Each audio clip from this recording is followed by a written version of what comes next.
তো দুইজনে এখন মৌচাক পাড়ার চেষ্টা করছে। ओ भाई ये क्या है? কি বলবো। তো ভালুকের বউ আনমনি শুধু নাটক ঘুরিয়ে যাচ্ছে, আর ভালুক মৌচাকের থেকে অনেক বেশি উপরে উঠে যায়। যখন হাত ব্যথা হয়ে যায় তখন ছেড়ে দেয়। তুমি কি পাগল হইলে না মাথা খারাপ?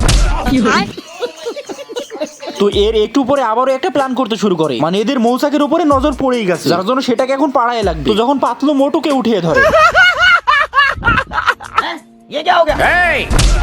শালার পথে কথা বোঝা না তুইলে এওড়া মার।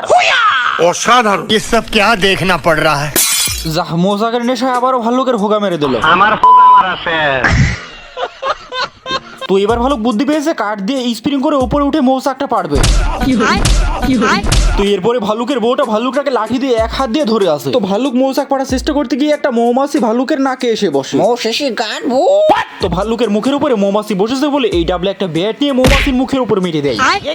মানে মৌমাছিটাকে মারতে গিয়ে ভালুকের থোবড়ার উপরে মেরে দিয়েছে। तुम खुद देखो, ये देखो। আয় কাছে কাছে। তো যখন মৌমাছিটা এইভাবে আমার নাকের উপরে ছিল, खत्म।